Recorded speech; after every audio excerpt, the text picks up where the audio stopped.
ฏิติงขญาปฏิติงขญาဆိုတာခန္ဓာ၅ပါးအနိစ္စဒုက္ခအနတ္တဆိုတဲ့လက္ခဏာတွေ၃ပါးနဲ့တဖန်ပြန်ပြီးသုံးသပ်တဲ့ဉာဏ်ကိုပฏิသင်္ခါဉာဏ်ခေါ်၏ဒါပฏิသင်္ခါဉာဏ်ရဲ့အသိပဲဒီဉာဏ်ရဲ့ဖြစ်ပေါ်လာတဲ့ယောဂကြပုဂ္ဂိုလ်မှာ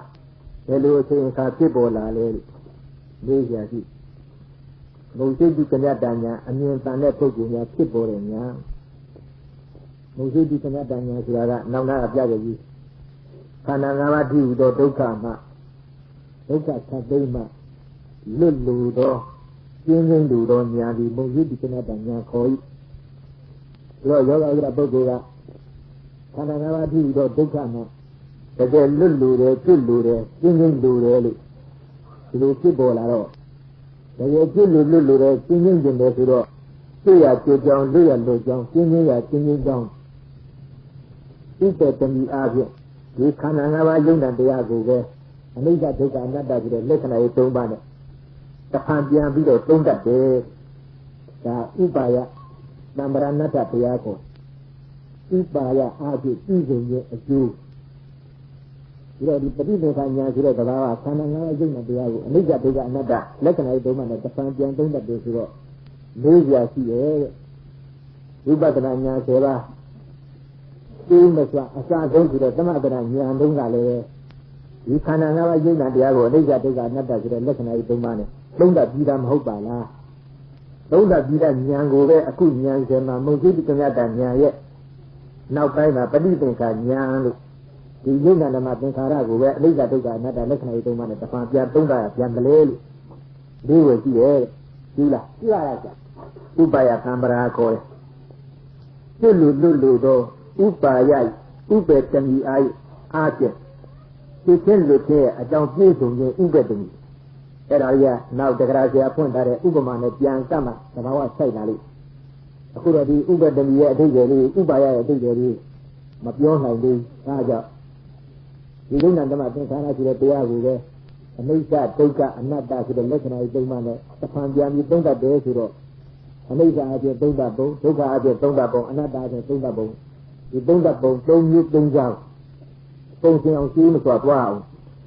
ဒီတော့မှဒါလိမ့်တလဲသွားမှသောသောပြောတဲ့အဲ့ဒီပฏิဒေသညာဥပါယပြည့်စုံခြင်းဆိုတာဒါပဲဒီလိုဥပမာနဲ့တစ်ခါပြန်ကောက်ဒီတော့ဝိပဿနာဉာဏ်7ပါးပြရဲဆိုတာကပထမပိုင်းတော့စံလေးရတော့ဟုတ်တယ်လို့နဲ့နောက်ပိုင်းကျတော့တစ်ခုစီသွားတယ်ကြားကြတော့ဘာအတိတ်ကမှမရှိဘူးဆိုတော့ရှင်းမျိုးလည်းမရောက်စီအောင်အမှန်ကတစားတယ်တက်လာရမယ်နဲ့လာရမယ်ကက်လာရမယ်ဒီလိုသွားဒီကနာလည်းဒီတိုင်းရှိဘာလို့လဲဉာဏ်ကရင့်တယ်ရုပ်တရားတွေသိနိုင်ကြမြင်နိုင်ကြဆိုတဲ့သဘောတရားတွေပေါ်လာတောင်းနိုင်ကြပါတက်လာတဲ့ပေသာကြီးသမထနာဉာဏ်တော့ယုံနာတရားခန္ဓာ၅ပါးအနိစ္စဒုက္ခအနတ္တဆိုတဲ့လက္ခဏာတွေ၃ပါးနဲ့အကျဉ်းရတတ်တာပြေပွားများအားထုတ်တာသမထနာဉာဏ်ခေါ်တာဘာမှမကြည့်နောက်ဓမ္မနဲ့ဆိုတဲ့ဥရိယဗျာညာရောက်လာတော့ဘာဖြစ်ခန္ဓာ၅ပါးအဖြစ်နဲ့အပြည့်ကြီးမြဲလာဉာဏ်ရဲ့ရင့်တဲ့ဥရိယဗျာညာအမြင်တမ်းတော့ဘာဖြစ်သင်္ကကြခန္ဓာ၅ပါးရဲ့အဖြစ်သဘောတော်မပါဘူးသင်ဆုံးညီမြင်အပြည့်ကြီးမြင်ဒါပညာနဲ့ပညာဉာဏ်ကြီးရင့်ကျက်လာတာသိကြဘူးနော်မှန်ပါရဲ့ဆရာအဲဒီသင်္ကညာအပြည့်ကြီးမြဲလာတယ်ဆိုရင်ဘယညာကြောက်လာပေါ့ယောဂကပုဂ္ဂိုလ်ဉာဏ်ကြီးရင့်တန်လာလို့ဒါခန္ဓာ၅ပါးကြီးကြောက်ကြပြီးတယ်ဒီလိုဖြစ်ဒါဘယအဲဒီဘယကိုပဲအာရိနဝအပြားချင်းမြင်လာလို့အာရိနဝညာဒီခန္ဓာ၅ပါးကိုပဲကြောက်ကြရပဲအပြည့်ပဲလို့မြင်လာတဲ့အခါကျဒီခန္ဓာ၅ပါးကိုယုံမုံလုံးလုံးကြီးငြိမ့်ဝေလာတဲ့လက်ကြညာဒီခန္ဓာ၅ပါးယုံမုံလုံးလုံးကြီးငြိမ့်ဝေလာတဲ့အချိန်ကျတော့ထိုခန္ဓာ၅ပါးဒီတဲ့ဒုက္ခမှာသိကျင်လွတ်ကျင်တယ်ဆိုတော့မုတ်စိတ္တိကညတညာဒီတော့ဉာဏ်ရှင်ကြည့်တာယောဂကပုဂ္ဂိုလ်ညာတညာနဲ့တညာတိုးပြီးရင့်ကျက်လာလို့တက်လာတယ်ခေါ်တက်လာတယ်သူတို့ကဒီမုတ်စိတ္တိကညတညာအမြင်တန်းလာတော့တကယ်သိကျင်လို့ကျင်တော့ကျွတ်ဖြစ်တော့လှုပ်ရလို့တောင်းဆိုရလမ်းရောက်ကြတယ်ဘာဖြစ်ဒီပဋိသင်္ခါညာလာပေါ်ဘာလဲတော့သိတယ်ခန္ဓာ၅ပါးကိုပဲအနိစ္စဒုက္ခအနတ္တဆိုတဲ့လက္ခဏာတွေသုံးပါနဲ့ပြန်ပြီးတော့တဖန်သုံးတတ်တာဟုတ်လားမှန်ပါရဲ့ဆရာအဲဒီပဋိသင်္ခါညာလည်းပြီးရောသင်္ခါရုပ္ပကညာလို့ဒီလိုလည်းသုံးတတ်လည်းပြီးရောထိုယုံဉာဏ်ဓမ္မခန္ဓာ၅ပါးဆိုတဲ့သင်္ခါရတရားစုမမုန်းမဖြစ်လိလူရှိလိုက်တော့ဤသင်္ခါရုပ္ပကညာနံပါတ်9ဒီလိုသင်္ခါရုပ္ပကညာလည်းရောက်ပြီးရောအိန္ဒိယပရိပါဒအိန္ဒိယရင်းကျက်ပြီးတာပြည့်စုံပြီးတာပုဂ္ဂိုလ်ဖြစ်လဲမဲ့တခါတည်းဝင်ပါရောလို့အနုလောမညာ 10ကဟုတ်လားမှန်ပါရဲ့ဆရာအဲ့ဒီတော့ဒီအခုပြလာတဲ့ဝိပဿနာဉာဏ်10ကကိုကတရားတော်ကိုကအတိတ်ပဲအဖြစ်တစ်ခုတည်းတစ်ခုနဲ့လာတယ်တက်လာတယ်ကဲလာတယ်ဆိုတဲ့သဘာဝကြီးဘာကြီးလို့ယောဂဝိဒရာပုဂ္ဂိုလ်ဉာဏ်ကလည်းတညနဲ့တညပိုးပြီးတော့တက်လာတယ်ပြက်လာတယ်ပွက်လာလို့ဖြစ်ဉာဏ်ကလည်းနဲ့အဲ့လိုဖြစ်နေတဲ့သဘောတရားဒါကြောင့်တညနဲ့တညရော့ပြီးတော့တော်ဤရော်ကြီးဆိုတဲ့အတိတ်ပဲနဲ့စခန်းသွားလို့ပညာရှိနာမှာကြားလို့မတော်ဘူးဒါသူ့အစဉ်တန်းတူမှန်မှန်ကန်ကန်တိတိကျကျသွားရနေလို့ရတာမရတာဘာသာဖိုင်တော်ပိုင်တာမှာတာမူအားဆိုတော့ပညာရှိနာမှာကြားရမရှင်းမလို့လေအတိတ်လွတ်ရဒါကြောင့်ညာ10ပါးများဘယ်နေရာဘယ်ခါမှာဟောဘယ်ခါမှာပြောဘယ်နေရာမှာရေးလို့ဘယ်တိအောင်လေးစားကြတယ်ဘယ်တိအောင်နေတယ်ဘယ်တိအောင်ခက်ခဲတယ်ဆိုတဲ့သဘာဝဒီလိုကိုယ်ရဲ့အားဖြင့်လေ့လာကြည့်ကြလို့အမှန်တည်းနာကြကြတယ်ဒါကြောင့်ဉာဏ်ရေးစကားပြလာတယ်တရားမှပြတ်တာလည်းမရှိတရားတဲ့တရားခက်တရားတဲ့တရားနဲ့တရားတဲ့တရားခက်ဟုတ်လားမှန်ပါရဲ့ဆရာအဲ့ဒါဒေသနာနဲ့ဉာဏ်ရှင်ကဒီတိုင်းသွားဉာဏ်ရှိတဲ့ပုဂ္ဂိုလ်ရဲ့ဉာဏ်အိန္ဒြေကလည်းတစ်ဆင့်နဲ့တစ်ဆင့်တက်ပြီးတော့နဲ့လာဒေသနာလည်းတစ်ဆင့်နဲ့တစ်ဆင့်တက်ပြီးတော့နဲ့လာတဲ့ခက်လာဒီတိုင်းသွားနောက်ဆုံးကျတော့မဲ့သွားဝင်လာကြည့်ဟုတ်ကဲ့မှန်ပါရဲ့ဆရာအဲ့ဒါရေဟုတ်လို့ခေါင်းကကြီးတော့ပြားကြီးသွားရင်တည်းမရအောင်ကြနောက်တိုင်းကျတော်ရွေ့လို့လည်းမပြည့်ဘူးဒါကြောင့်တော်ကြီးလည်းပဲဒါကြနဲ့လာတော့အဲ့ဒီနဲ့လာတဲ့သခန်းလန်းကိုပဲလူတို့ညာရေးအားဖြင့်မတွန်းနိုင်သေးတဲ့ယုံကြည်တဲ့တရားနဲ့အားဖြင့်မှတဲ့နိုင်ကြပါသူပေါ်တဲ့အဲ့ဒါမောမြတ်ဓမ္မသဝနာကုသိုလ်တဲ့ဒါကြီးလို့မြတ်စွာဘုရားကိုရောမြတ်မဲ့ညာပူညာရကြောင်းအစစ်စစ်တော်မူတဲ့တရားဒေသနာဟောပြောနေတာကိုနာကြအပြည့်ကုသိုလ်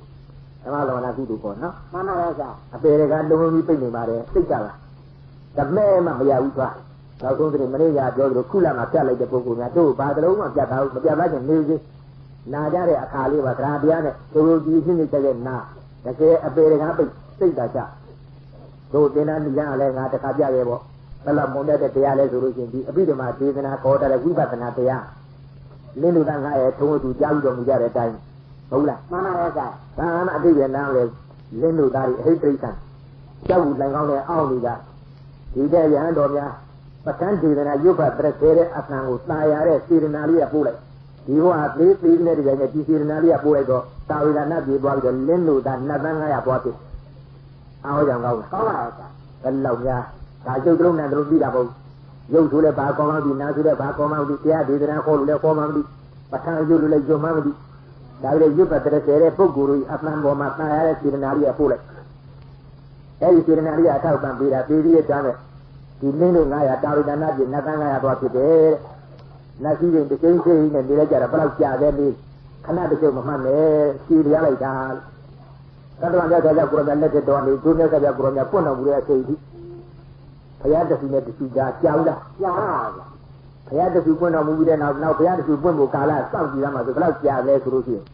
မင်းတို့ကသွားလာနေတိုင်းသင်္ခါပြပေါ်နေတဲ့မဟာဝီမြေကြီးမြေတင်မြေမျက်နှာမင်းတို့အခုမင်းတို့နေတဲ့မြေမျက်နှာပြင်တဲ့အထက်ကိုတစားသေဝါစီတွေကြားလိုက်လူတွေခွေးတွေကျွဲတွေနွားတွေပေးလိုက်ဒါရီကအမိုက်ပြဲဖြစ်လိုက်မြေဟောတာဖြစ်လိုက်မြေတစားကြမြင်မလားဗျာမြင်လားဗျာအဲဒီမြင်လာတဲ့မြေကဘယ်လောက်ကျက်တယ်ဆိုလို့ရှိရင်ပထမဘုရားပွင့်တော်မူတဲ့လက်ထက်ကနေရှားပြီးတော့တိုင်းလို့ရှိရင်တဲ့နောက်ဒုတိယတခုပွင့်တော်မူတဲ့အချိန်ကြလို့ရှိရင်မဟာကြီးမြေကြီးကဘာမြေကြီးကအထက်ဘယ်လောက်ကျက်လာလဲဆို3000ကိုဒီလူစနာတိတိကျက်နော်မှန်ပါရဲ့ဗျာဒီချိန်ခါကြမှာဘုရားတခုပွင့်တော်မူတယ်တဲ့တောက်ကြားတယ်ဆိုတော့တွေ့ကြားဘူးလားကြားပါပါတဏှာကြီးကျန်ကပြတာတဲ့အဲ့ဒါမှသဘာဝမကြိုက်ကြည့်လို့ရှိရဲ့တဲ့ဥပမာတခုကြားတယ်မုံနေစီမြင်ဘူးလားမြင်လို့လားအေးမသေးရဘူးသေးလားသေးအဲ့ဒီသေးဆိုတဲ့မုံနေစီလေးဒီကနာပတ်လေရှိတဲ့တိုက်ခန်းကြီးထဲမှာအပြည့်ခဲ့နော်မှန်ပါရဲ့ဗျာဒီဥဇနာဆိုတာ6တိုင်နဲ့တာလေးရရှိဒီဥဇနာအခုဒီတော့ဒီဥဇနာဆိုတာတရားနဲ့ရေချိုးတော့ကောင်းအောင်သင်ပါဦး9000တရား20တာဒုဒ္ဒဖ9000ကိုတရားရှိတယ်ဒီတာပေါင်း20ကိုဒုဒ္ဒဖခေါ်20ဥဒ္ဒဖကိုသဘောတာခေါ်4ကောတာကိုတကာဥခေါ်4ကာဥတော့ဒီဥဇနာလို့တွေ့တာကြီးနော်မှန်ပါရဲ့ဗျာအဲဒီဥဇနာပတ်လေရှိတဲ့တိုက်ခန်းကြီးထဲမှာအခုပြောတဲ့မုံနှင်းကြီးတွေအပြည့်ထက်ရည်တယ်လို့ကိုယ်နေမလားမကိုယ်နေပါဘူးဗျာ နေပေါင်းတရားကြတော့တတိထုတ်ပြည့်တတိတဲ့နေပေါင်းတရားမှာတတိထုတ်ရမယ်နော် မှန်ပါရဲ့ဗျာ နေပေါင်းတရားကြတိုင်းတတိထုတ်လိုက်နေပေါင်းတရားကြတိုင်းတတိထုတ်လိုက်ရဲ့အဲ့ဒီဒီကနာပတ်လက်ရှိတဲ့တိုက်ကန်နဲ့အပြည့်ထည့်တဲ့မုံရင်းစီတွေနေပေါင်းတရားတတိထုတ်နေပေါင်းတရားတတိထုတ်ကုန်တဲ့အချိန်ကြမှာဒုတိယဘုရားတခုပွင့်တော်မူရဲ့မစီလျောက်လား ရှင်းရပါရဲ့ အဲ့ဒီစီလျောက်တဲ့အချိန်ကာလတစ်ခုလုံးမှာသာရိယာနတ်ပြည်မှာနတ်သားရှိနေတယ်ဒီကအပေလေးရလုံလုံကားပိတ်အားရောင်ကောင်း ဟုတ်ပါရဲ့ဗျာ အားရအင်းနာကောင်းအဲ့ဒါပေါ့ပေါ့တရားမနေကြနဲ့ယုံကြည်တရားတရားနဲ့နာကြကြလို့မှတ်မိတာအပါတောင်းပေါ့ကြားပြလိုက်တဲ့ပုဂ္ဂိုလ်များလို့စိတ်မပြတ်တဲ့အမျက်ပြေထွက်နေထွက်ဒီဘုရားတတိကလည်းတခုကမှအပေမလားပဲနဲ့တို့ဘုရားကိုယ်တော်ကပွင့်တော်မူတဲ့အချိန်ကြမှာဒီကြတော့သူကကျွတ်တော့မှာဟုတ်လားနော် မှန်ပါရဲ့ဗျာ ကျွတ်တော့ဒီသာသနာနဲ့တွေ့ကြတော့ဒီချိန်ကအကြလာမှာတာရိနာနတ်ပြည်နေသုတ္တိကလူကြီးလာပြီးတော့အပြီးအမျိုးသားတွေလာဖြစ်တို့ဘုရားကိုယ်တော်များသာသနာဝင်ပြီးတော့သာသနာဝင်တန်းရဟန်းတော်ဖြစ်နေပြလိုက်ကြသာသနာရောက်ရင်တဲမကြပါဘူး3လလောက်ကြာပါတယ်ဒီ900လုံးပဲလင်းလို့နတ်တန်900လုံးပဲနောက်ကကိုယ်တော်များတရားတော်နာရလို့လေးနဲ့လေးကိုရပြီးအာတော်တရားကုန်ကရဟန္တာပြေကျွတ်တန်းဝင်လာမြန်လိုက်တာလို့မြန်ဘူးလား ညပါပါရဲ့ဗျာ ဒီထက်ပင်မကြီးစွာနဲ့ဒုက္ခပရိပဒါဆိုသူတို့ပင်မကြီးစွာနဲ့ကျင့်ရသလားဆိုတော့ကျင့်ရပါဘူးတဲ့နာဂညာကြားလာတယ်လို့ရပါနော် မှန်ပါရဲ့ဗျာ အဲ့ဒီကုသိုလ်သေးကြကြီးအခါရဲနိဗ္ဗာန်တုတ်တုတ်ကြီးပို့လိုက်ဒါလင်းလို့ဘဝတုန်းကဒီအဘိဓမ္မာစေတနာကိုရွတ်ပတ်တဲ့ဆယ်တဲ့ရဟန်းတော်များရဲ့အတန်ကိုတာယာခြင်းပြုလို့စေတနာလေးကပို့လိုက်တာလင်းလို့အဟိတရိကမမနာလို့အခုတို့လူကြီးတွေဗမာလူပြောသွားရင်ဒါကရုပ်တယ်ဒါကနာမ်တယ်ဒါကခန္ဓာတဲ့ဒါအာရဏဒါပရမဒါကတဒါကပညာဟုတ်လား မှန်ပါရဲ့ဗျာ ဒါကုသိုလ်တဲ့ဒါအကုသိုလ်တဲ့ဒါတော့မသိတယ်မို့လား သိရပါဗျာ လင်းလို့သားတဲ့ကအရာအစထောင်မကပညာညာအားဖြင့်အသိညာအားဖြင့်သာခြင်းနဲ့သာတဲ့ဒုလူသားတွေလင်းလို့သားတောင်းတဲ့ဘုရားတတိနဲ့တခုကြအပေမလားပဲနဲ့တာရိနာနတ်ပြည်နတ်သားတွေဖြစ်နေသေးတာပဲတို့တော့ဘယ်ဆိုရရှိတော်မလို့ပဇေဝတ္တအနဲ့ဒါကြောင့်မရဘုရားရတာမရတာပါတော့တဏှာညာအတူတူနာနာသို့သူတို့ပဲပင်နာအကြတာတို့မလိုက်ရလို့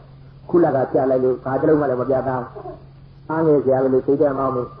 ဒါမှအားငယ်ကြပြီအမြတ်ကထွက်ချင်လိုက်ထွက်နော် မှန်ပါရဲ့ဗျာ ဒါကြောင့်မကြီးမငွေမပြင်းမကြီးပဲနဲ့စိတ်ပါလက်ပါနဲ့ယုံကြည်တဲ့တရားတရားအရင်ကထားပြီးတော့နာကြပါဟုတ်လားတန်ဖို့ရှိအဲ့ဒါလည်းဒီကံမဟုတ်အခုတော်တော်ဆက်တဲ့အခန်းတွေကြာနေတော့အောက်ပိုင်းကဒီကျွန်းနဲ့အခြေခံမပါတဲ့ခုလက်မှာပြလိုက်တဲ့ပုံကများအတွက်ဆိုတော့ညှို့ဝင်နေညှို့ဝင်ပေါ့ကွာနော် မှန်ပါရဲ့ဗျာ ပြောတာနေတို့ဘာမှလည်းသဘောတည်းမရှိဘူးကဘာလည်းနားမလို့အဲ့ဒီဖြစ်မှာဆိုဒါကြောင့်အကျိုးအံတန်များပါတယ်နောက်တစ်ပတ်ကျရလို့ပေါ့ဒီကြရပြီနောက်တစ်ပတ်ကျပြီလို့ပေါ့နှစ်ခါနာပြည့်သွားမှာပေါ့ဒါကြောင့်၎င်းပฏิသင်္ခာဉာဏ်ဆိုတာဟာမုတ်တိပြုကမြတ်တဲ့ဉာဏ်အမြင်ပန်းတဲ့ယောဂဆိုတာပုဂ္ဂိုလ်ဉာဏ်နဲ့ပေါ်လာတဲ့ဉာဏ်ခန္ဓာငါးပါးဒီတော့ဒုက္ခကြီးမှာကျွတ်ကျင်လာကြည့်လွတ်ကျင်လာကြည့်ဆိုတော့တရားကျွတ်တော့လွတ်လို့တော့အတရားပြသင်္ကေတစေတော့ပฏิသင်္ခာဉာဏ်ပေါ်လာကျွတ်တော့မယ်တကယ်စွန့်လို့တော့မယ်ရဲဆိုရမငဲ့မညာပဲဘလူကိုယ်တော့ဒုက္ခနာမခန္ဓာငါးပါးနော် မှန်ပါရဲ့ဗျာ အရင်တော့မိမိရလာတဲ့အတဘောကြီးအမှန်တရားဖြစ်တယ်မျက်မျက်နုနုချစ်ချင်းနာနာနဲ့ဒါကြောင့်လည်းမျက်နှာချစ်ခင်ကျင်နာလိုပဲနှစ်သက်ဆုံးမဲ့လိုပဲဒီအတဘောကြီးတော့ကိုယ်ကာကြီးနောက်မရရအောင်ကြိုးစားအထုတ်တာပေါ့တဲ့နော် မှန်ပါရဲ့ဗျာ ဒါကြောင့်လည်းတန်ត្រာမကျွတ်တာပေါ့တဲ့တဝါပြီးတဝါဆက်ကကြိုးစားအထုတ်မရရအောင်အလုတ်လုတ်လာကြအခုတော့ယောဂဆိုတာပုဂ္ဂိုလ်ညာဝပဲလေဖြစ်ဒီခန္ဓာငါးပါးဆိုတဲ့ယုံနာဓမ္မသင်္ခါရတရားကိုပဲညွန်မုန်းလာတဲ့ညီးငွေလာတဲ့ဆက်ဆုပ်လာတဲ့ဒင်းနဲ့ငါကျွတ်ကျင်နဲ့လွတ်ကျင်နဲ့ကြွားကျင်နဲ့ကွင်းကျင်နဲ့ကျင်းကျင်နဲ့သိတဲ့ဒီပေါ်လာနော် မှန်ပါရဲ့ဗျာ ဒီပေါ်လာလို့ဒါမုံလေးဒီကျင်းတဲ့ညာတို့ပေါ်လာခြင်းကြောင့်သူ့ရကျွတ်ကြောင့်လွတ်ကြောင့်ဆိုတဲ့ဥပါယအားဖြင့်ပฏิသင်္ခါညာပေါ်ထွက်လာလို့ဒါဒီပฏิသင်္ခါညာဆိုတာပါလေတခြားဟုတ်ပါဘူးတဲ့ခန္ဓာငါးပါးကိုပဲအနိစ္စဒုက္ခအနတ္တဆိုတဲ့လက္ခဏာကြီးသုံးပါးနဲ့ပြန်ပြီးတော့သင်မြင်သုံးတတ်တဲ့ဉာဏ်မှာအရင်သင်မြင်ပြီးသားရယ်ထူးသေးတယ်ဆိုမဟုတ်ပါဘူးတဲ့အရင်သင်မြင်ပြီးသားမှလည်းဟုတ်ပါမှန်ပါတယ်တဲ့ဒါပေမဲ့လို့ကိုမုတ်တိကမြတ်တာဉာဏ်နောက်နာမှလာပြီးတော့ဒီဉာဏ်ပေါ်ခြင်းကသူ့ရကြွကြောင်းလွတ်ကြောင်းဥပါယအကြောင်းပြည့်စုံခြင်းအကျိုးကဖြစ်ပေါ်လာပါပဲမတူတဲ့သဘောလေးပြည့်ရကွဲနေဘူးနော် မှန်ပါရဲ့ဗျာ အဲ့ဒါလေးဥပမာနဲ့ပြန်အပ်တော့ဖတ်မိပါလိမ့်မယ်အခုတော့ဒီအကျဉ်းချင်းလေးအရင်မှတ်တော့ဒါကြောင့် ၎င်းခန္ဓာ၅ပါးကိုအနိစ္စဒုက္ခအနတ္တလက္ခဏာသုံးပါးနဲ့ပြန်သုံးတတ်တယ်ဆိုတာအနိစ္စပြန်သုံးတတ်တယ်ပဲလို့တို့ဣမိတမမခန္ဓာနာအနိစ္စတိကတော့အနိစ္စဣမိမိပိစေခန္ဓာဓမ္မအနိစ္စတိကတော့အနိစ္စဣမိမိပိစေခန္ဓာဓမ္မအတုဝတော့အနိစ္စဣမိမိပိစေခန္ဓာဓမ္မတာဝကာလိကတော့အနိစ္စဣမိမိပိစေခန္ဓာဓမ္မဥရိယပြပရိစ္ဆေနတော့အနိစ္စနော်မှန်ပါပါဗျာ၄ချက်ဒီငါဣမိပိစေခန္ဓာဤခန္ဓာပိစေခန္ဓာခန္ဓာ၅ပါးကိုဆိုတော့ဣမိဓမ္မဤယုတ်နံဓမ္မသင်္ခါရတရားစုတို့သည်အနိစ္စတိကတော့အတိမမြဲဖောက်လွဲခြင်းနဲ့အဆုံးစီသောကြောင့်အနိစ္စပြီးကုန်၏ငါဤခန္ဓာ၅ပါးဆိုတဲ့ယုတ်နံတရားတွေဟာ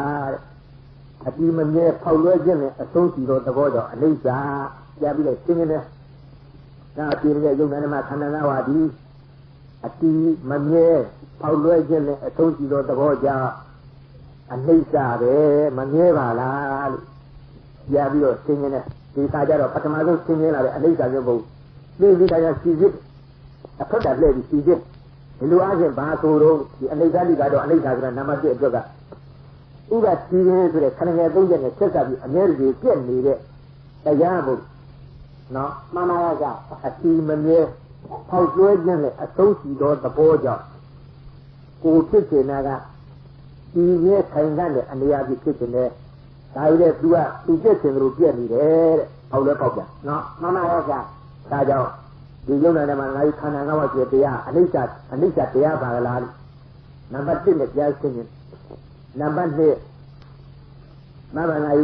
ဣမိတခန္ဓာဤခန္ဓာ၅ပါးကိုဒီသက်ခန္ဓာခန္ဓာ၅ပါးကိုဆိုတော့ဣမိဓမ္မဤယုံနာဓမ္မသင်္ခါရတရားစုတို့သည်အတုဝတော့အကျိတ်အခဲအမြဲမရှိသောကြောင့်အနိစ္စမြည်ကိုအတုဝတော့ဆိုတာအကျိတ်အခဲဆိုတာဒါအတုံးလို့အပေါင်းတဲ့ဒီပြတဏ္ဏအပေါ်အမဝိတ္တိပစ္စည်းအနေအားဖြင့်သင်ရှားရှိတဲ့အတဘောကိုကာယကြီးတယ်လို့စိတ်ထဲစွဲနေတာနည်းနည်းလေးမှမဟုတ်ပါလားဒါဝိဘောကအန္တရားဖြင့်ထိုယုတ်တံဓမ္မသင်္ခါရတရားစုတွေခြေရင်းနဲ့ခြေပွေရင်းနဲ့ပွေလောက်ချင်တဲ့နှောက်ဖွာချင်တဲ့ဖွာလိုက်ဒီကြသဘောလေးရှင်းတယ်ဘယ်နဲ့ရှင်းရုပ်ကြည့်တဲ့သဘောပြပဲနာကြည့်တဲ့သဘောပြအမှန်ကတော့အတုံးလို့အကဲအကောက်အကဲအတိကျမှန်တယ်လို့ခေါ်ကြတူရတော့တူရခဲ့ဖို့နော်မှန်ပါလားကတောင်းအတုဝတော့အကျိတ်အခဲအမြဲမရှိသောသဘောကြောင့်အမှန်ကတော့သဘောပဲအကောင့်တည်းတိကျတဏ္ဍဝတ္တိပစ္စည်းမှမဟုတ်ပဲသဘောမြတ်တဲ့ကိစ္စအတ္တဒိဋ္ဌိအတ္တဝါလူပါရံဆိုတဲ့သဘာဝအနိစ္စနဲ့ကြည့်ကြလိုက်ငါသင်တို့မဟုတ်ပါပဲလားငါသင်တဲ့အကောင့်နဲ့ကိုကြည့်မျက်လုံးမျက်ခုံးအသွေးအသားအရေးလူရေးပါအကျော်တဲ့အစာရည်သားပြအထီးကျတဏ္ဍကြီးနဲ့ဒုဝဆိုတဲ့သဘာဝငါတကယ်ရှိတယ်မှအခုတော့ပြေတာရှိရှိတဲ့အခါကျတော့၎င်းကျုံးတဲ့မှာခန္ဓာ၅ပါးလုံးဝမဟုတ်ပါပဲတဲ့စိတ်ထဲဆွဲမြဲယုံကြည်သွားတာဒါကြောင့်အနိစ္စဒါအတုဝတော့အခြေအခဲအမြဲမရှိတော့အနိစ္စညီကုန်၏ပြီးတော့ဣမိတမမခန္ဓာနာသာဝကာလိကတော့အနိစ္စသုံးနာပါဘာမှဣမိတခန္ဓာနာမမငါပိဿခန္ဓာခန္ဓာ၅ပါးကိုဆိုတော့ဣမိဓမ္မဤယုံနာဓမ္မသင်္ခါရတရားစုတို့ဒီသာဝကာလိကတော့အခိုက်အတန့်တစ်သက်လျာကြမြတာဖြစ်သောကြောင့်အနိစ္စပြီးကုန်၏ငါယုံနာဓမ္မခန္ဓာ၅ပါးပြည့်စုံတာကြည့်လိုက်တော့ကိုယ်ပဲပြည့်စုံမှုပဲနဲ့သူများခံကငါရပြီးကြိုင်တဲ့ပြည့်စုံတဲ့သိတူတာပဲတစ်သက်လျာကြံလေးတဘောဟာလဲခေါ်ရဲ့တစ်သက်လဲခေါ်ရဲ့နော်မှန်ပါပါကြာတစ်သက်ဆိုတာဘယ်လောက်ကြာမကြာဘူးကြာဘယ်လောက်ကြာတရားလျာတစ်သက်ပါတော့ကြာဒါပဲလားတစ်နှစ်လျာတစ်သက်ပါတော့ကြာဒါပဲလားတစ်နှစ်လျာတစ်သက်ပါတော့ကြာကိုစောင့်ပြီးမပြောဒါပဲလားအနှစ်တရားလျာတစ်သက်ပါတော့ကြာဒါသွားပြီမသိခြင်းတရားအလေးအသက်ပေါ့နော်မှန်ပါပါကြာတစ်သက်လို့ခေါ်တရားနေပြီးတဲ့လူတက်တက်ပဲကလာနေပြီးတဲ့လူတက်တက်ပဲတက်နေပြီးတဲ့လူတက်တက်ပဲသူတက်တက်ခေါ်ဟုတ်လားမှန်ပါပါကြာ90နေလည်းတက်တက်ပဲတရားနေလည်းတက်တက်ပဲဒါပိုက်သားကြီးမသိခြင်းတရားလေးတက်တက်လို့ခေါ်ကြဒါတက်တက်လျာကြမြအခိုက်အတန့်ဖြစ်ပေါ်ကြောင့်ဆိုအခိုက်အတန့်လေးတာဝကာလိကဆိုတာအဆုံးတိုင်တော့မှာသွားတယ်အဘောကိုယာဝကာလိကအသက်တည်းဆုံးနော်မှန်ပါရဲ့ကြာတာဝကာလိကဆိုတာအငါအခိုက်အတန့်လေးအခါတာလကိုကခဏလေးခေါ်ဒါယာဝကာလိကတာဝကာလိကအဆုံးတန်ရဟန်းတော်များဝင်းကြီးတော်နဲ့လာတယ်ယာဝကာလိကဆိုတာကအသက်စီရင်းကာလပါလို့အပ်နေတဲ့ပြည်စည်းမကပ်ဖဲနဲ့မိမိကိုယ်တိုင်သုံးသပ်နေတဲ့ပြည်စည်းကယာဝကာလိကပေါ်ကြီးနော်မှန်ပါရဲ့ကြာတာဝကာလိကကျတော့အခိုက်အတန့်လေးအကျကတ်တဲ့အခိုက်အတန့်လေးမှာအပ် ဟုတ်လား မှန်ပါဗျာ ခဏလေးခစ်တာလေးဒါကြတော့တာဝကာလိကခေါ်ကြီးအဲဒီလိုပဲရောင်းတဲ့တာဝဒီညာပြတာတာဝကာလိကဆိုတာအခိုက်အတန့်တစ်သက်လျာကံလေးဒါလေခိုင်နေဒီနေတဲ့သဘောရှိတယ်တဲ့မိမိပိုင်လို့ဆိုင်လို့ပဲတရားတယ်တာဝကာလိကတရားကြီးပါတဲ့နော် မှန်ပါဗျာ ဒါနဲ့တူတော့တဲ့ဥပမာသူတော်ဘာကံကငားရပြီးကိုင်းတဲ့ပစ္စည်းနဲ့တူတယ်သူတော်ဘာကံငားရပြီးကိုင်းတဲ့ပစ္စည်းမှာပိုင်စင်းကပြန်မတောင်းရင်တော့ကိုယ်ပိုင်လို့ကိုယ်ဆိုင်လို့ပဲတဲ့ကိုယ်လည်းတွေ့ရှိတာပဲငါလည်းရတဲ့ပစ္စည်းပိုင်စင်းကပြန်တောင်းတဲ့အခါကျညင်းနေပြီလား ဒီကတော့ဗျာ ညင်းနေမယ်ပေးရတယ်လား မှန်ပါဗျာ သူတောင်းရင်အချိန်ကြီးပေါ့ မှန်ပါဗျာ အချိန်ကြီးလို့ကြည့်သေးလား မရှိပါဘူးဗျာ ဒီဒါကြောင့်အခုလည်းပဲယုံနာနဲ့မှာခန္ဓာ၅ပါးဆိုတဲ့တရားကြီးကဘလူပိုင်တာလို့ ဒီလေးပါဗျာ လေမင်းပိုင်တဲ့ပစ္စည်းလေမင်းပိုင်တဲ့ပစ္စည်းမင်းတို့ကတော့ငှားကိုင်းတာမဟုတ်လား မှန်ပါဗျာ သူတောင်းရင်အချိန်ကြီးနေဦးမှာလား မရပါဘူးဗျာ အချိန်မရွေးဘဲနဲ့ပေးရမယ်နော် မှန်ပါဗျာ အချိန်မရွေးဘဲနဲ့ပေးရမယ်ဆိုတော့ဘယ်တော့မှကြာတော့ပြီးတော့လူတယောက်ပြီးလိုက်တချို့လည်းတစ်သက်ဗာတဲ့တို့တရက်နဲ့ပေးသွားတစ်သက်ပြောမလား မှန်ပါဗျာ တရက်နဲ့ပေးလိုက်ရတယ်တချို့လည်းတစ်သက်ဗာတဲ့တို့တစ်လနော် မှန်ပါဗျာ တချို့တစ်နှစ်တချို့10နှစ်တချို့နှစ်ပေါင်းအစိမ့်30 40 50 60 90 80 90တရားတစ်သက်ကလေးပါပဲတဲ့အခိုက်တန်နော် မှန်ပါဗျာ သူပြန်မတောင်းရင်ဒီတိုင်းကိုယ်ပိုင်လို့နေတာပဲသူပြန်တောင်းရင်အချိန်မရွေးနိုင်ပေးရတာပဲဟုတ်ကဲ့ မှန်ပါဗျာ ဒါသေမင်းထံကငားရပြီးတိုင်းပြီးတယ်ပြည့်စည်နဲ့အမတန်တူရဲ့တဲ့ယုံနာမှာခန္ဓာ၅ပါးပြည့်တရားဒါပြန်ကြည့်လိုက်ရင်ဘယ်လောက်ခံလဲဆိုလို့ရှိရင်အခိုက်အတန့်လေးထိုင်နေသာဝကာလိကတရားကိုဟုတ်ကဲ့ မှန်ပါဗျာ ဒါကြောင့်မနေ့ကပြပါတဲ့အတိုင်းအခုပဲအမှန်ပဲမနေကြနဲ့လို့သေမင်းစီကငားရပြီးတိုင်းနေတဲ့မိမိတို့ရဲ့ငါကောင်းလူကောင်းယောက်ျားမိန်းမပုဂ္ဂိုလ်တော်အကောင်ထဲအတိတရားတဏ္ဍသမုတ်နေတဲ့အတ္တဘာဝခေါ်ထားတဲ့ဒီအတ္တဘောတိဟူသောခန္ဓာကောင်းကြီးနဲ့ကိုယ်ပိုင်နဲ့ကိုယ်ဆိုင်နဲ့မဲ့ထင်မနေကြတယ်။ပိုင်လူဆိုင်လူကြီးဟူသောသေမင်းပြန်တော့အချိန်ကြီးပြီးကြကိုယ်ကလည်းလည်းပြီးကြတာမြင်ပေါ့မြင်မလား မရပါဘူးဗျာ ကိုယ်ရဲ့ကြီးတဲ့လူတွေကိုယ်နဲ့ရွယ်လူတွေကိုယ်အောင်ငယ်လူတွေဟုတ်လား မှန်ပါဗျာ ဒါရဲ့တို့လူတွေကသုံးမှုကကိုယ်ရဲ့ကြီးတဲ့လူတစ်ခင်ကိုပြီးလဲကြောက်ဘူးလူတွေကပြီးရနာပြီးအောင်ရွယ်လူတွေပြီးလဲမကြောက်ဘူးတတိတောင်ကမရဘူးလူသားတွေကနာမတူကိုယ်ရဲ့ငယ်လူတွေပြီးလဲမကြောက်ဘူးလူသားတွေကနာမတူဒီလိုပဲနေတာပြီးကတ္တနာကြောက်မှလာမှမသိနော် မှန်ပါဗျာ အဲ့ဒါပြည်မှာကတော့မလွယ်ဘူးကြောက်ရွယ်လွယ်ပြောက်ပြီးတော့မှမှန်ပဲစိတ်ထဲနဲ့တွေးစမ်းတကယ်ထုတ်မနိုင်ကြည့်မရဆိုတဲ့ဒေါသပြီးပြီးလဲရင်းသွားတယ်ငါတော့ပြီးတော့မှပဲဒီရင်သဘောတရားကြောင်းလို့ပြရငါတော့ပြီးတော့မှခဏလားနဲ့ပါလားဒီလားလားနောက်လားဒီနေ့လားနောက်နေ့လားနော် မှန်ပါဗျာ ဒါကိုကြည့်ပြီးရစကားပြောရင်ထုတ်ပါနဲ့ပရန္တရှေ့ဆုံးနောက်ဆုံးကြည့်ပြီးတော့စကားပြောကြဒီကိုကြခဏရရဲ့သင်္ခါရဓမ္မအမြင်ကျင်ရတယ်လို့ခေါ်ကြစကားပြောဖို့လူချင်းတွေ့ဒီမတည်လေးနဲ့ဒီငါနောက်နေ့ကတစ်ခေါက်လာကုန်မကွယ်ရုပ်လား ပြောပါဗျာ ကြည့်ခုလူများတော့နမိတ်ကြီးမင်္ဂလာကြီးဘယ်တော့ဆက်ပြောနော် မှန်ပါဗျာ ခုလူတွေပြောတာကြောက်ရလား ကြားပါဗျာ ဒီဆိုတဲ့စကားကိုသူတို့နားမကြားကြဘူးသင်္ခါရဓမ္မထင်ဖို့တတိတာဝိကရဖို့ဝေးလိုက်တာဒီလိုတော့မထင်တဲ့အမြင်သာဝေးတယ်စိတ်ဓာတ်စေရနာဓာတ်ကြီးရုပ်မှလိုက်တာဆိုတော့ပြောကြပြီစိတ်ဆိုးရနော် မှန်ပါဗျာ စိတ်ခနဲ့ကုခိအမြဲစက္ခုပတာရကုခိကလှလား နား ဝတ်ပုံလေးတွေစားပုံလေးတွေနေပုံလေးတွေထိုင်ပုံလေးတွေသွားပုံလာပုံလေးတွေဟာအမူအရာပြပါတာလေးတွေလှလိုက်တာတကယ်လည်းလှကြပါဒါရဲ့စေရနာဓာတ်ကြီးမတောက်နော် မှန်ပါဗျာ လိုက်လာဗျာစိတ်ဆိုးတွေစိတ်လို့စေရနာရုပ်စိတ်များတာရလည်းကိုတိုက်ပြီးတဲ့ဖြစ်ဒါမှကိုတန်းလာစိတ်ချမ်းသာတရားတရားရှိတစ်ထိတ်ကြလန့်လာတယ်ကြီးလာတာကလို့နေကြဟုတ်လား မှန်ပါဗျာ ဘလို့လူမှလည်းယုံကြည်ကြတဲ့ဆရာမရသူနိုးရင်သူထခိုးလိုက်ငါနိုးရင်ငါထခိုးလိုက်ပါလို့ကြဟုတ်လား မှန်ပါဗျာ ကြည့်အောင်လားအင်းမကိုဆိုတဲ့ရွာကြနာမည်တဲကြီးတကူကသိပ်ပေါ်လဲစကားလည်းလဲလန်းကလည်းကြလဲစကားလည်းပြင်းချအင်းမကိုတို့လဲမစုံနဲ့မာလိုက်ဒီကမဲ့ကြောင်လဲဆိုမှအင်းမကိုတို့လမ်းသွားပြီးဆိုမှပဲမာလိုက်တယ်ဒီတန်းနားတဲ့ပုဂ္ဂိုလ်များအင်းမကိုတို့လဲမစုံနဲ့တဲ့လဲမစုံဒီလဲစကားလည်းပြင်းတော့ဒီမစုံပဲသွားလို့ဒီစုံအောင်နော် မှန်ပါဗျာ အင်းမကိုတို့လဲမစုံနဲ့ပြည့်ချက်က အင်းမကိုတို့လဲကိုမစုံနဲ့မဖြစ်ဘူးမပြုတ်လို့ပြုတ်ကိုပြုတ်ရမှာပါလဲစကားလည်းပြည့်နေတာတောင်ကွန်းလို့လည်းမရပါဘူးဆိုတော့ထုတ်တာထုတ်စီမအိတ်လေနဲ့တဲ့ဒါပြန်မင်းမတောင်းတာလို့ရှိရင်ထုတ်တော့ထုတ်ကျင်ထုတ်တော့တဲ့လဲထုတ်ကျင်ထုတ်တော့ထုတ်ပြီးတယ်မင်းမအိတ်လေနဲ့မာလိုက် ဟုတ်လား မှန်ပါရဲ့ဗျာ ဒီမှာကိုယ်လည်းမစုံနဲ့ထုတ်တာထုတ်စီမအိတ်လေနဲ့အိတ်တော့ကကြီးအိတ်တဲ့ဘယ်နည်းနဲ့မှတရားလုံးကိုပြီးထားတော့အိတ်တာအိတ်စီမရှိဘူးကိုယ်တပြောင်းနော် မှန်ပါရဲ့ဗျာ အဲ့ဒါမျိုးလိုပဲကလူကကောင်းဒါစိတ်ရုပ်စိတ်မာကြီးအားကြီးရှိဒါကြောင့်လည်းဥရာကြီးပေါ်လဲပေါ်ရဖြစ်ဥဒါလည်းတော်တော်ကြီးခံရ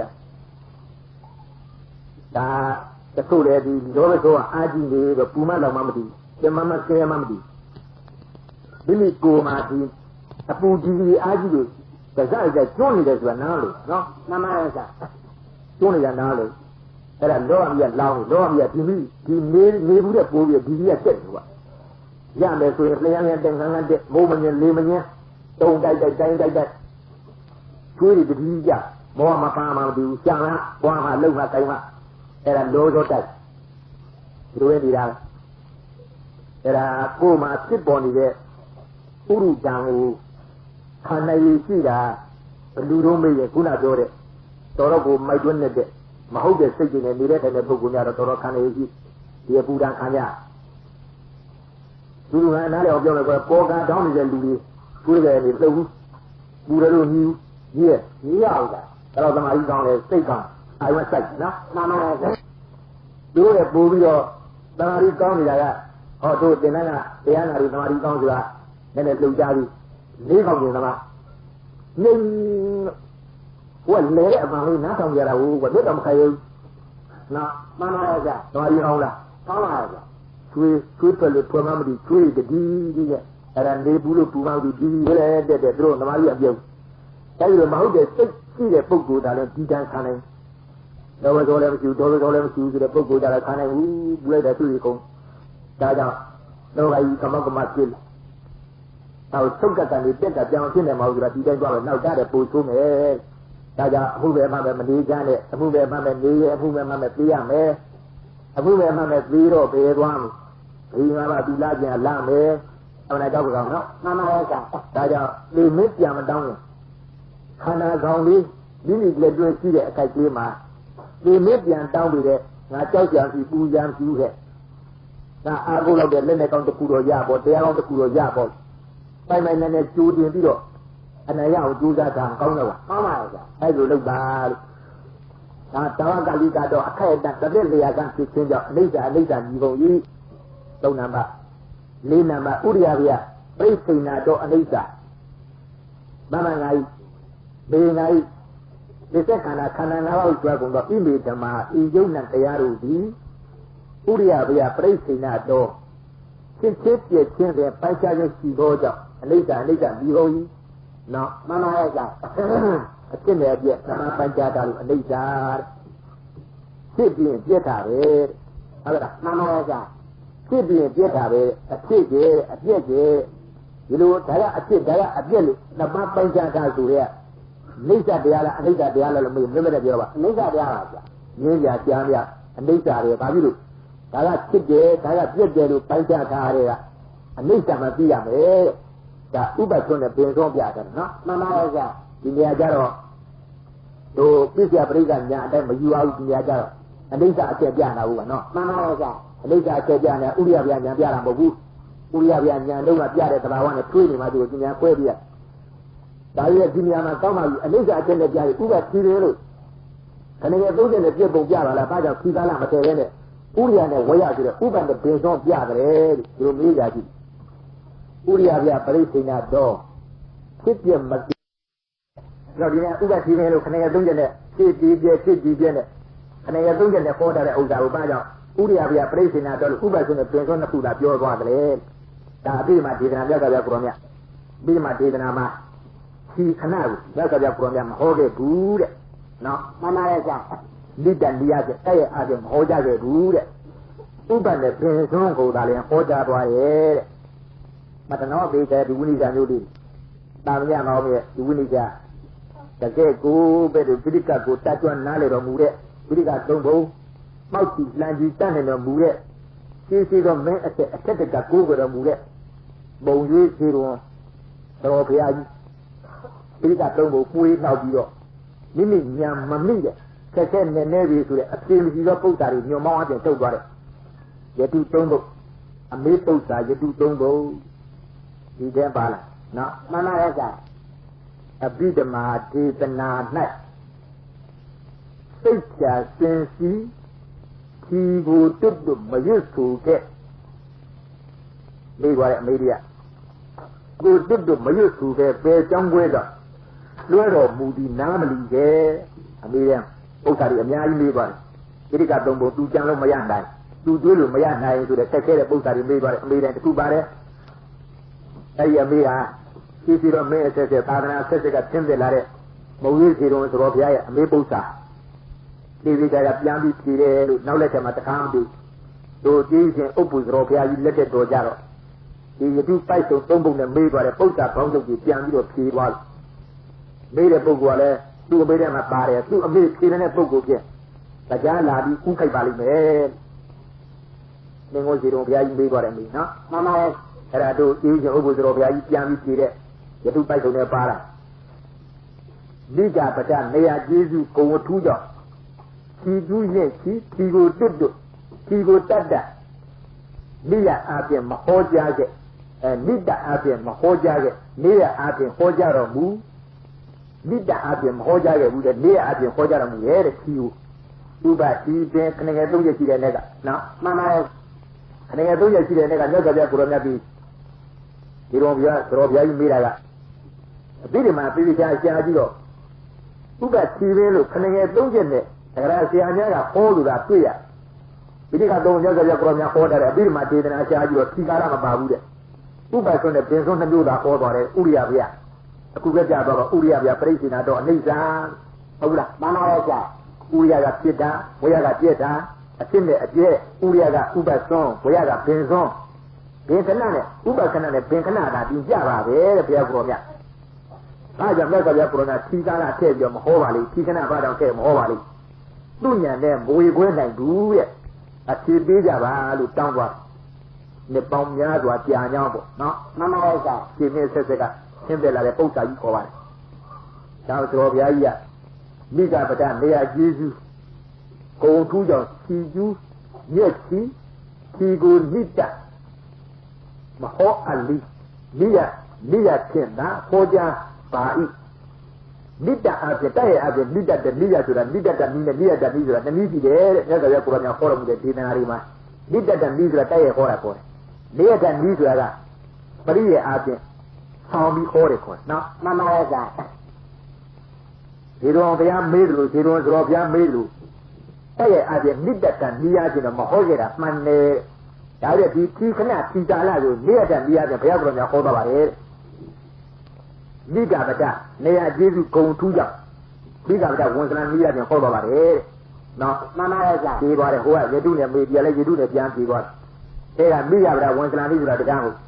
နောက်သားလည်းငါတကားပြောရေးမမေ့သေးလားမမေ့ဘူးဆရာအဲ့လိုပြေးကြမှာနော်မလွယ်ဘူးဒီချက်ကလေးတွေငါကစီရောလို့ထည့်တယ်ပြောတာတက်တဲ့ပြောသားမှာဆိုအတော်ခဲနေတဲ့ကိစ္စပြောလို့လည်းသဘောပေါက်အောင်အခုတော့ထိုင်းခုအနိစ္စအကျက်ပြသွားတာဥရိယပြပြိဋိနာတော့အနိစ္စလို့ပြသွားတာဥရိယပြပြိဋိနာတော့ဖြစ်ပြမကင်ပိုက်စားခြင်းရှိခြင်းကြောင့်အနိစ္စပြီးဆိုတော့ဥရိယကဖြစ်တာဝေယကဖြစ်တာဘာဖြစ်တာနဲ့ဘာဖြစ်တာတော့ပိဋကပိဋကညာတော့ပြောလို့ပြောတာလည်းမဟုတ်ဘူးဒါအနိစ္စပြနေတာနားလည်လားနားလည်ပါဘူးဒါဥရိယကဥပဆုံးမနေဘူးလားဥပဆုံးပါဗျာဥပခဒဝေယကဘယ်ဆုံးမနေဘူးလားဘယ်ဆုံးပါဗျာဥပဆုံးနဲ့ဘယ်ဆုံးရှိနေလို့အနိစ္စတရားမှပြရတယ်တဲ့အနိစ္စအဖြစ်ကြီးတယ်ဖြစ်ပြက်လို့ဟုတ်လားမှန်ပါရဲ့ဗျာအဲ့ဒီညာဖြစ်တာနဲ့ပြက်တာနှမျိုးရဲ့ဟောသွားတော့ဥပဆုံးနဲ့ဘယ်ဆုံးလားအဓိကတာဟောသွားတော့ဘုရားကိုရောမြတ်ဒီခဏဘာကြောင့်မဟောခဲ့ကြလဲတဲ့သူ့စိတ်ထဲမှာဝေဝဲလို့မရနိုင်ဘူးတဲ့ဟုတ်ကဲ့လားမှန်ပါရဲ့ဗျာနောက်သိချင်းဥပ္ပုဇ္ဇရောဘုရားကြီးကနိတ္တတနိယပြေမဟောတာမှန်တယ်ဗမာလူကျမ်းတော့တဲ့အားဖြင့်မဟောတာမှန်တယ်ဒါကြတဲ့နေရတနိယပြေဟောသွားတယ်လို့ဖြေတယ်နော်မှန်ပါရဲ့ဗျာဒါကြလို့နေရတနိယပြေဟောသွားဆိုတော့မိဂပဒနေရကျေးဇူးဂုံထူးကြောင့်မိဂပဒဝန်စလနာနိဂုံကျေးဇူးအနိယပြေဟောသွားတာတဲ့အဲ့ဒီမိဂပဒဝန်စလနာနိဒေတာကြီး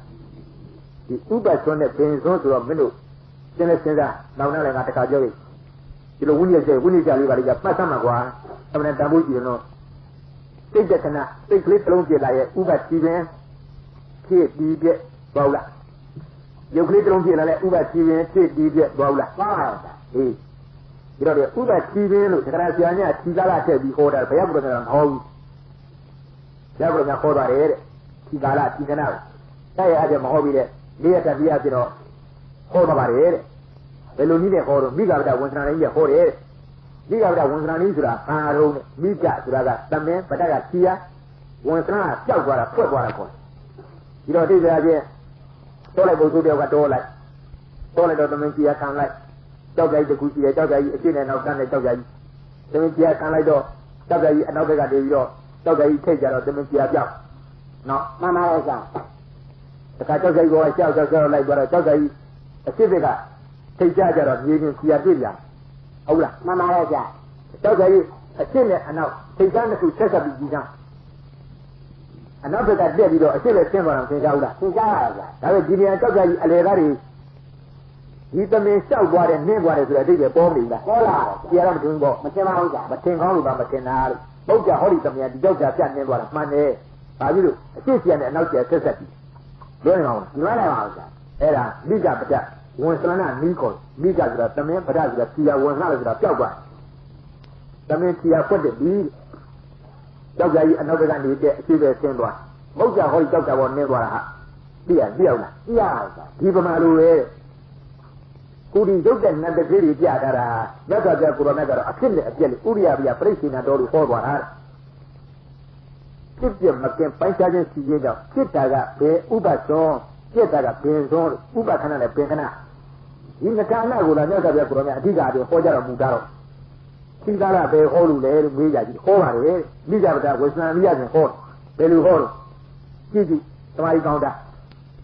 စိတ်ကလေးတစ်လုံးပြလာတယ်အိပ်ရစေစိတ်ကလေးတစ်လုံးပြလာတော့စဖြစ်တာဘာခေါ်လဲဥပပါဟုတ်ပြီပြက်သွားတော့ဘာခေါ်လဲပင်သောပါဟော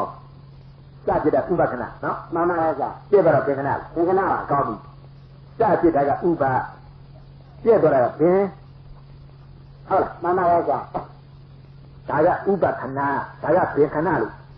သူခဏအားဖြင့်သူကာလနဲ့သူပန်းဆိုင်တော့မပြနိုင်ဘူးလားရပါပါဩမပြနိုင်ဘူးဘာလို့ဥပခဏလေးပြောနေတော့ဟာရပါရဲ့ကြာဟုတ်လားမှန်ပါရဲ့ကြာဒါကဥပခဏဒါကပင်ခဏလို့ပြနိုင်ဘူးလားရပါပါရဲ့ကြာစဖြစ်တာလေးကဥပခဏသဘောလို့မဟုတ်လားမှန်ပါရဲ့ကြာပြက်သွားတာဥပခဏပင်ခဏပါရဲ့ကြာပြက်သွားတာပင်ခဏမှန်ပါရဲ့ကြာအဲ့ဒါကစဖြစ်တဲ့ဥပဒါကပြက်သွားတဲ့ပင်သူကာလနဲ့သူပန်းဆိုင်တော့ပြနိုင်ဘူးလားဟုတ်ရအဲ့ဒါကြည့်နေမပြနိုင်ဘူးကြည့်သလားမပြနိုင်လေဥပခဏလို့မပြောလို့ကိုပြောမှာမဟုတ်ဒါလည်းလားကြားရလားဥရုဒမခံနိုင်ဘူးတင်လေအဲ့ဒါကြားရလားသိသားလို့မရဘူးကြာဟောရာစဖြစ်တဲ့သဘောလေးကဥပမဟုတ်ဘူးလားဥပပါကြာပြက်သွားတာဟောပင်ခဏပါကြာဒီမှာဖြစ်တာရဲ့ပြက်တာနေသေးကြကြည့်ဖြစ်ချင်းကိစ္စကြီးမှပြက်ကောင်းတယ်မဟုတ်ဘူးလားမှန်ပါရဲ့ကြာဖြစ်ချင်းကိစ္စကြီးမှလည်းပြက်တယ်လို့ခေါ်နေမဟုတ်လားမှန်ပါရဲ့ကြာဘယ်ရာဝိတ္ထုပစ္စည်းဖြစ်တဲ့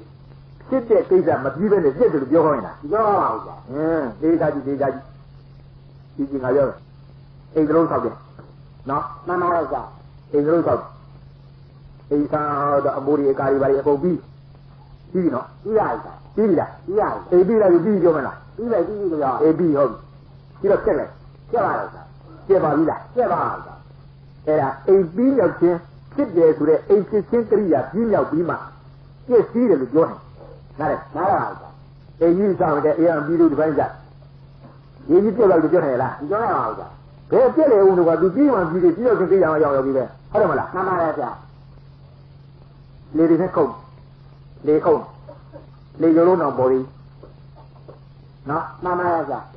ခုတ်တော့လေပြီးလားပြီးရအောင်ကြာနောက်လေပြီးရလားပြီးရကြာလေပြီးတော့ပြက်လိုက်ပြီးလို့လိုက်ပြက်ပါဘူးမလားမှန်ပါရဲ့ဗျာလေဆိုတဲ့ပြုလုပ်ခြင်းကရိယာကြီးနောက်ကြီးရဲ့နောက်မှာပြည့်ချင်းဆိုတဲ့ကရိယာပေါ်လာဟုတ်လားမှန်ပါရဲ့ဗျာလေအဖြစ်ရောက်သွားမှာလေအဖြစ်မရောက်သေးရင်ခုလိုက်တဲ့ပြည့်သွားတာပြည့်စည်တယ်လို့မခေါ်ဘူးလေပြည့်တယ်လို့မခေါ်ဘူးဘာလို့လေဟူသောဘုံကံမရောက်သေးဘူးတဲ့အခုနဆောင်းရဲ့အိမ်ကြီးဆောင်းရဲ့ဆောင်းပြီးတော့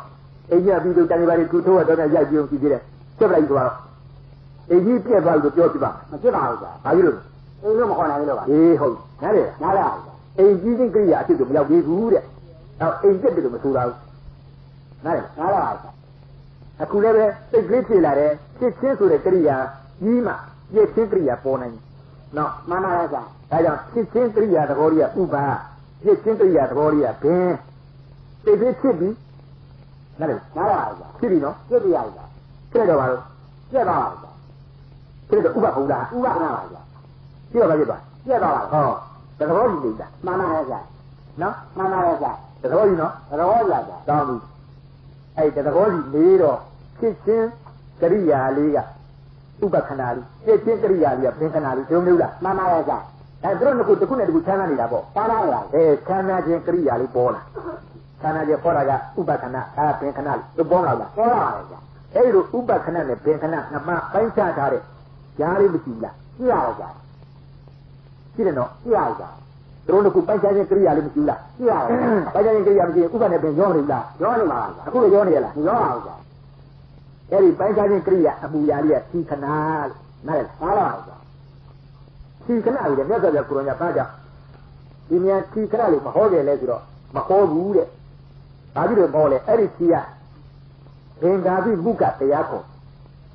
ဗမာလိုပြန်တော့ဘင်တို့သိရှိနေတော့တရားတဲ့ဒါဘင်နဲ့ကွန်းခဲ့တာတဲ့ဘင်ခဏပဲဘင်ခဏပဲနော် မှန်ပါရဲ့ဗျာ ကြည့်လိမ့်မယ်ဟောလားမလားလို့ဥပခဏဖြစ်ပြီးလို့ဘင်ခဏရောက်သေးလို့